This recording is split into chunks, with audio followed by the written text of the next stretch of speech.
Bienvenidos a Hablemos de Fe, un podcast semanal de The Georgia Bulletin donde la Iglesia Católica se conecta con la comunidad. Soy Tatiana Villa y después de nuestra sección de noticias hablaremos sobre la beatificación de los 5 mártires de Georgia. No se lo pierdan. Nuestra primera historia de hoy proviene de The Georgia Bulletin. La Arquidiócesis de Atlanta ha nombrado a 2 nuevas líderes escolares para el año académico 2026-2027.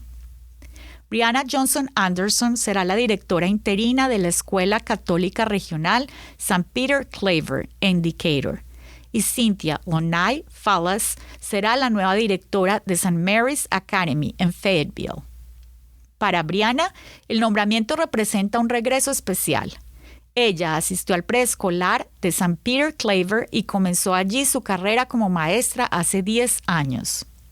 Ahora, como directora interina, espera fortalecer la comunidad escolar y asegurarse de que cada estudiante sepa que es amado y que Dios le ha dado dones y talentos únicos.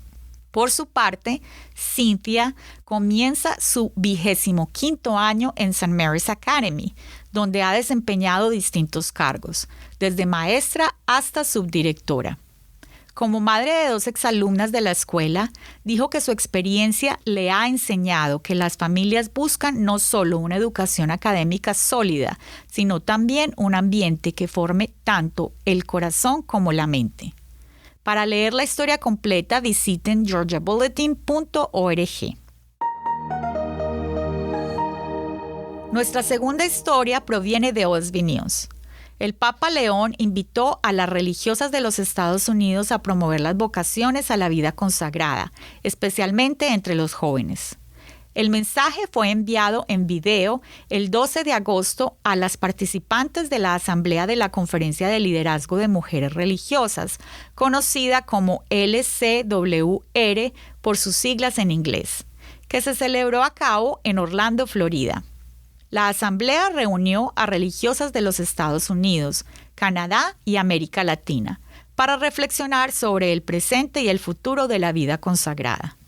El Papa señaló que, aunque existe una creciente secularización, también hay entre los jóvenes un hambre de Dios, y animó a las religiosas a compartir con ellos la alegría de una vida dedicada a Cristo mediante los votos de pobreza, castidad y obediencia. Les pidió ayudar a los jóvenes a escuchar la voz de Dios y tener el valor de responder a su llamado. Nuestra tercera historia también proviene de OSB News. Las conferencias episcopales de América Latina y el Caribe expresaron su solidaridad con el pueblo de Colombia, tras el terremoto de magnitud 7,4 que sacudió el país el 10 de agosto. En una carta firmada el 11 de agosto, el Consejo Episcopal Latinoamericano y Caribeño aseguró estar orando por las víctimas y sus familias y pidió a las iglesias de la región que acompañaran y apoyaran a las comunidades afectadas. Según cifras reportadas, el 12 de agosto, el número de muertos había llegado a por lo menos 265 personas. Mientras tanto, los equipos de rescate continuaban trabajando en ciudades como Pereira y Cali para encontrar a personas que permanecían atrapadas bajo los escombros. Obispos de México, Ecuador, Brasil, Argentina, Perú y Chile también enviaron mensajes de oración y solidaridad. El Consejo Episcopal Latinoamericano y Caribeño pidió ayuda especialmente para las comunidades más vulnerables, incluyendo niños, personas mayores, desplazados y comunidades afrodescendientes e indígenas.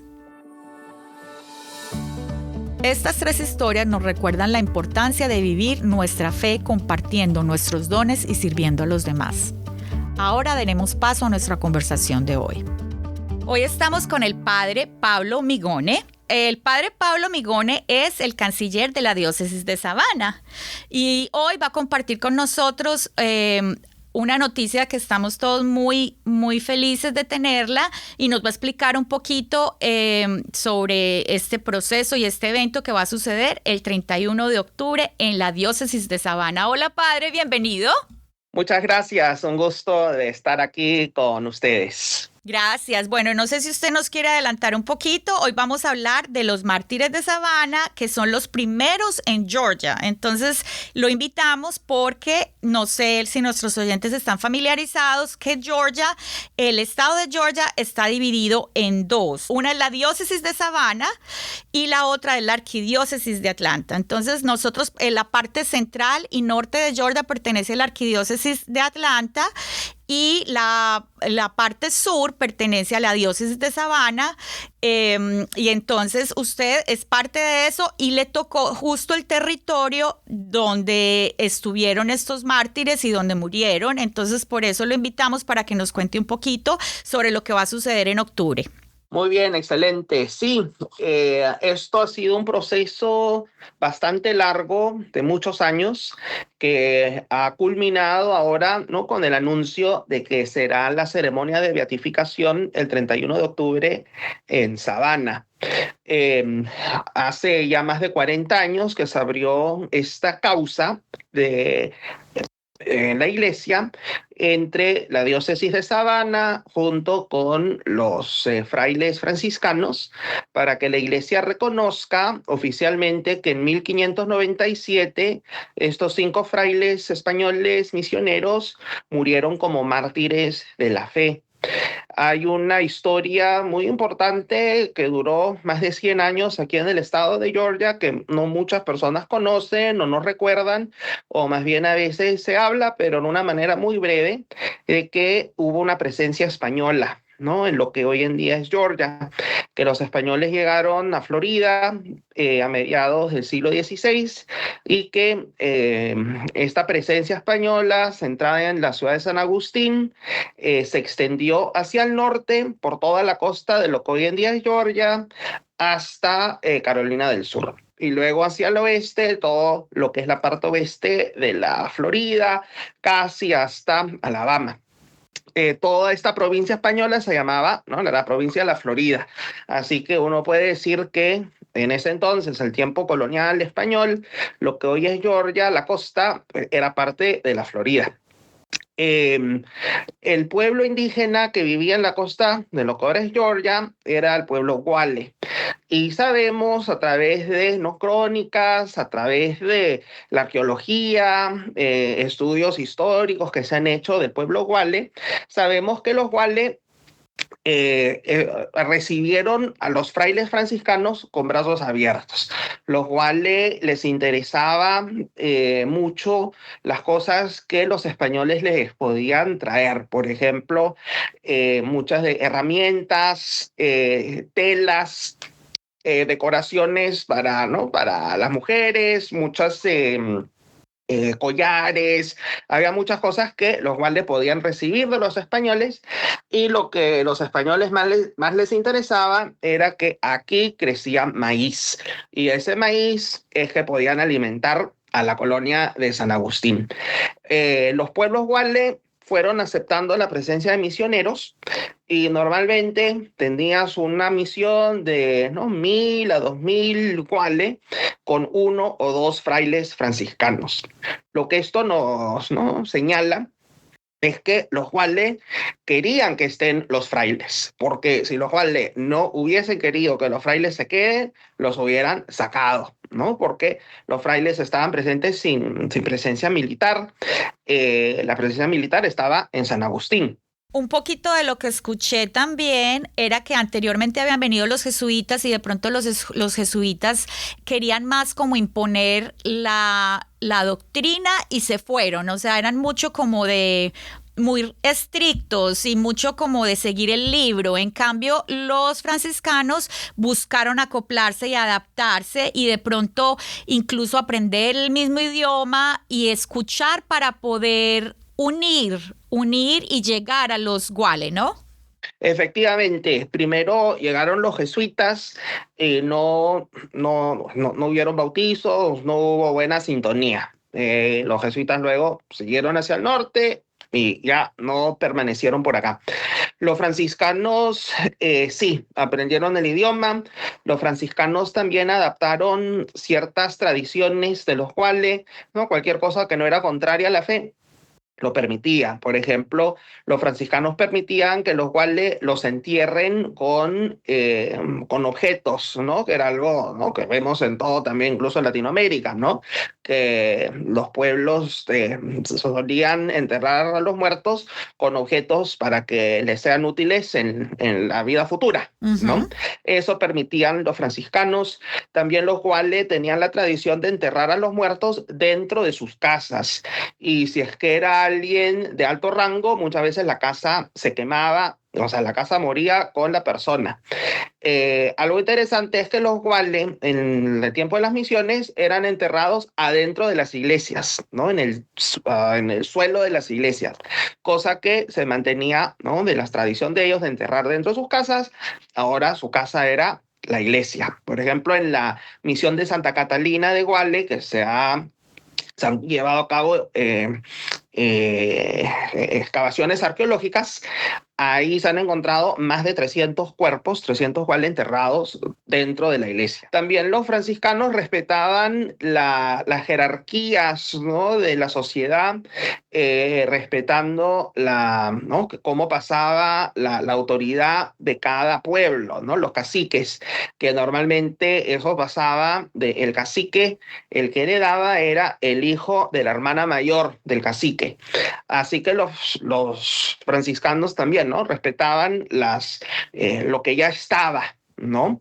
Lo que ocurrió dentro de esta manera de llevarse bastante bien es que en 1597 uno de los herederos para ser cacique de la ciudad principal de los cuales en ese entonces, la misión de Tolomato, este joven que había sido bautizado, que vivía en la misión, quería tomar una segunda esposa. Esto era, ¿no?, una tradición también de los cuales, porque cuantos más esposas tenías, como el poder y el dinero, las tierras, todo pasaba por la línea de la mujer, pues era bueno tener varias esposas, ¿no? Pero ahí fue cuando Fray Pedro de Corpa, que era el misionero principal en esta zona, que estaba en Tolomato, la ciudad principal de los guales, pues le dice a Juanillo que no, que ha sido bautizado. Sí, ciertamente han habido muchas cosas, se han acomodado, muchas cosas los franciscanos han podido, ¿no?, negociar, digamos, o inculturizar el evangelio, pero cuando ya vino el tema de un sacramento del matrimonio, pues Pedro le dijo, pues absolutamente no. Ahí es cuando este Juanillo reúne a otros indios, ¿no?, a otros guales, y el 14 de septiembre de 1597 matan primero a Pedro de Corpa en Tolomato, luego siguen a la misión de Tupiqui y matan a Fray Blas, luego continúan a Santa Catalina de Guale, que estaba en lo que ahora es la isla de Santa Catalina, St. Catharines, y ahí matan a Fray Antonio, a Fray Miguel, y finalmente matan a Fray Francisco. A él hay diferentes lugares donde exactamente fue que lo mataron. Hay bastante evidencia que el lugar donde mataron a Fray Francisco es lo que hoy en día es el parque de Fort King George en la ciudad de Darien, que allí sabemos que hubo una misión, hubo un pueblo guale, donde también se ha encontrado una calavera de español.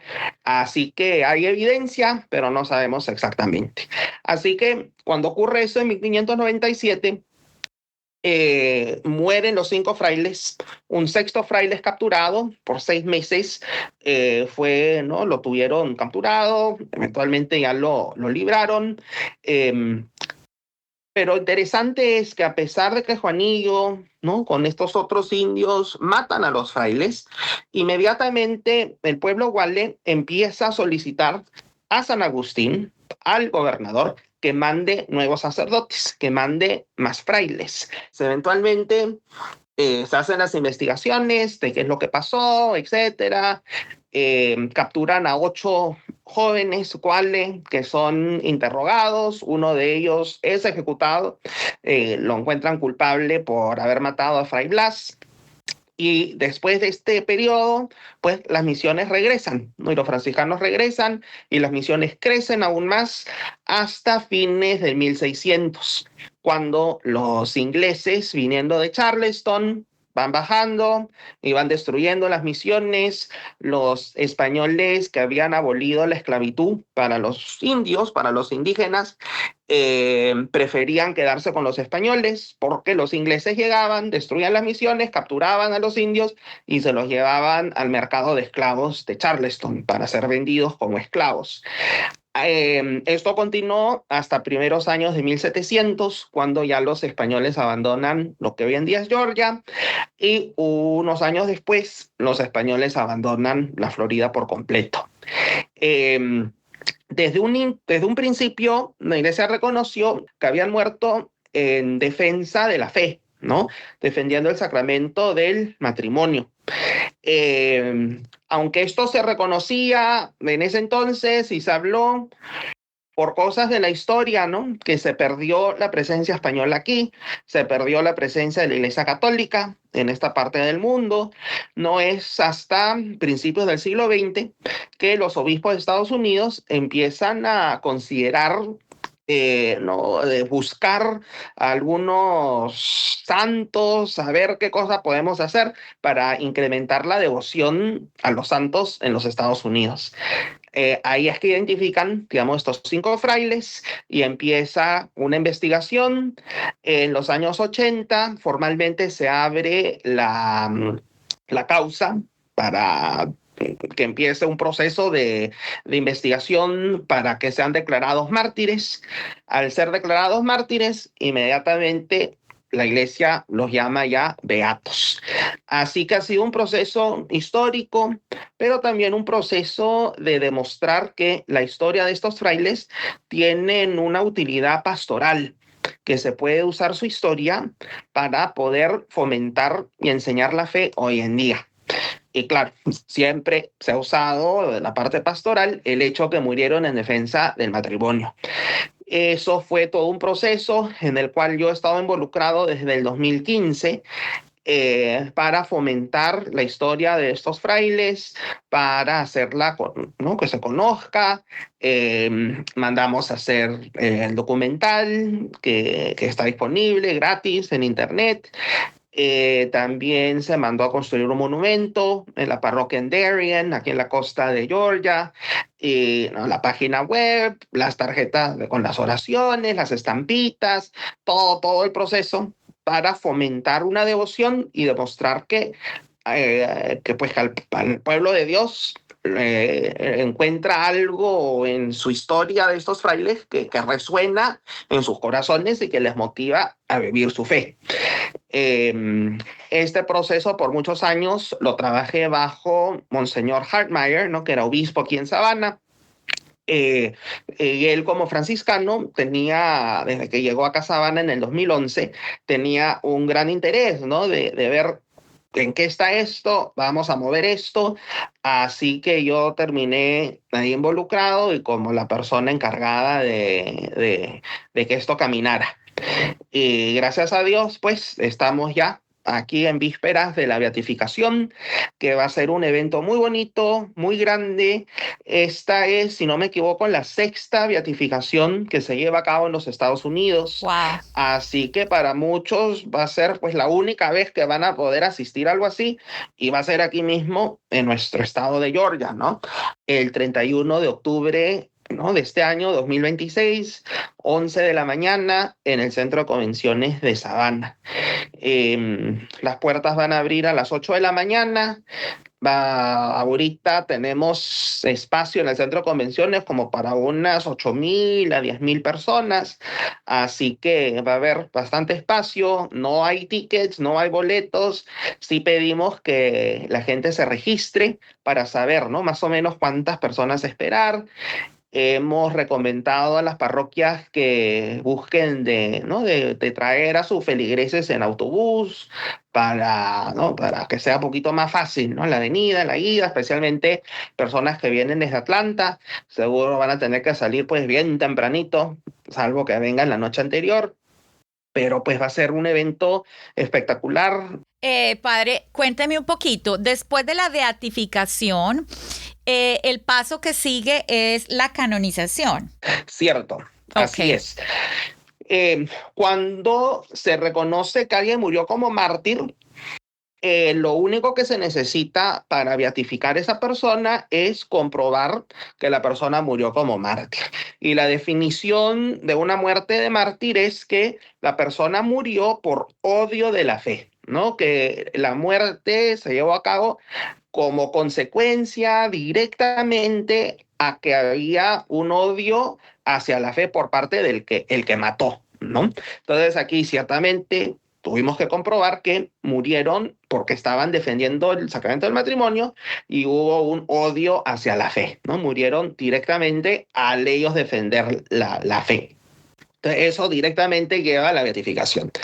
De aquí para una canonización futura, sí siguen los pasos de la iglesia normales, que es que hay que comprobar 2 milagros atribuidos a la intercesión de ellos y ya se podrá avanzar hacia una canonización.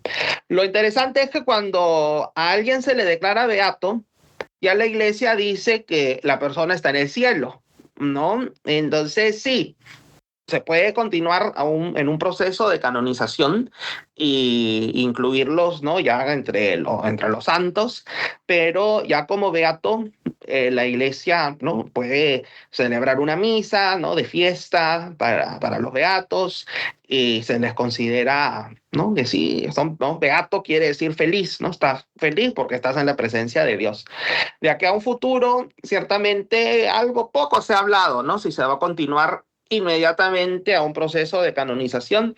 Yo creo que quizás va a haber un descansito, ¿no? De estar contentos que ya llegamos a donde llegamos Sí. y luego ya se verá, ¿no? A ver cómo va. También con la beatificación ha habido muchísima tensión, ¿no? Mucha gente ha estado prestando atención a su historia, aprendiendo, conociendo, y eso es algo excelente, porque se dan a conocer a más personas, y cuanto más personas conozcan, pues más personas van a estar pidiendo su intercesión, más reportes pueden llegar de favores recibidos, ¿no? Entonces, es algo que si se da, se va a dar en una manera orgánica, ¿no? Y ya estaremos nosotros preparados para seguir el proceso.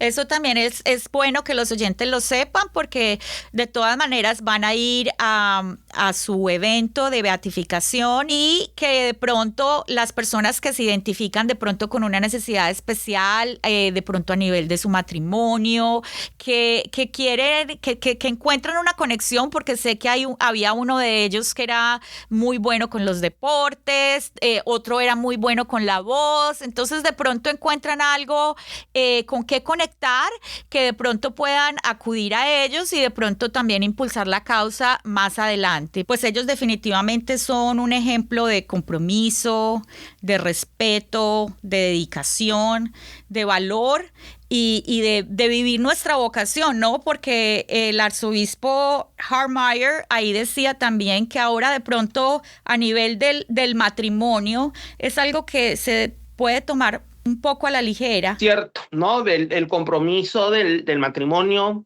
es un compromiso, ¿no? Entre hombre y mujer, un compromiso hecho ante Dios, donde se manifiesta y se vive la fe cristiana, ¿no? Toda persona casada está llamada a vivir su fe, siempre iniciando en el matrimonio, ¿no? En la pareja, en esa relación.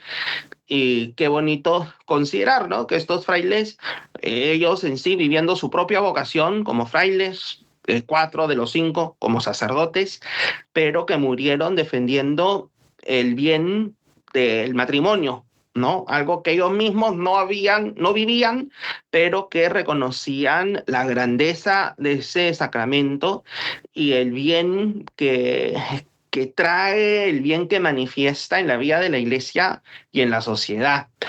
Hoy en día, con tantas cosas que vemos en cuanto a la vida familiar y el matrimonio, pienso que el hecho que estos frailes están siendo beatificados este año y no hace 20, es que son un recordatorio para la iglesia, ¿no? De la importancia del matrimonio, que hay esa necesidad. Así que el tiempo, ¿no? El momento que se está haciendo esta beatificación, también uno ve ahí la mano de Dios, la providencia, ¿no? Que es precisamente algo que se necesita y nos está dando como el lugar, nos está abriendo una puerta para poder hablar del matrimonio y hablar de este gran compromiso. Así que su ejemplo de hace más de 400 años sigue fuerte hoy en día. Padre Pablo, ¿hay algo más que de pronto no tocamos que usted quisiera añadir hoy para concluir? Pues invitar a todo el mundo a Savannah definitivamente el 31 de octubre y algo más que nos quiera decir. Aquí los esperamos, creo que como iglesia aquí en Georgia, ¿no? Entre la arquidiócesis de Atlanta, la diócesis de Savannah, es algo que tenemos en común, ¿no? Y que nos une esta historia de estos frailes. Van a venir de Atlanta, ¿no? El arzobispo, van a venir los obispos auxiliares, la arquidiócesis de Atlanta ha aportado también para poder llevar todo esto a cabo, ¿no? La ceremonia. Así que va a haber muchas fieles que vienen de la arquidiócesis. Así que una invitación, ¿no? Si es que lo están pensando y no saben, vámonos, vengan, ¿no? Porque después se van a arrepentir, especialmente como latinos, ¿no? Ver cómo la iglesia que nos evangelizó a nosotros en Latinoamérica también estuvo aquí mismo, ¿no? Y aunque eventualmente hubo una rotura, ¿no?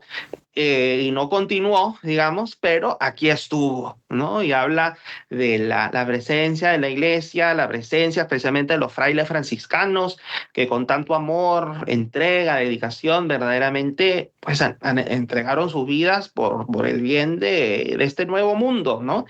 Y aquí estamos nosotros como testimonio de eso, ¿no? Especialmente los que venimos de Latinoamérica, que la fe nos llegó a través de estos misioneros. Aunque el pueblo Guale ya no está presente para conmemorar este acontecimiento, esperamos que esta ocasión nos brinde la oportunidad de conocer mejor la historia, celebrar el sacramento del matrimonio, rendir homenaje a quienes nos precedieron y fomentar espacios de diálogo y encuentro con quienes han sufrido injusticias en ambos lados. Esto concluye nuestro episodio de hoy. No se olviden de leer nuestro periódico, el cual está disponible en georgiabulletin.org. Darle clic a la campanita para recibir alertas, suscribirse a nuestro canal de WhatsApp y a nuestro boletín electrónico, escucharnos y darnos like en YouTube y compartir nuestros episodios. ¡Hasta la próxima!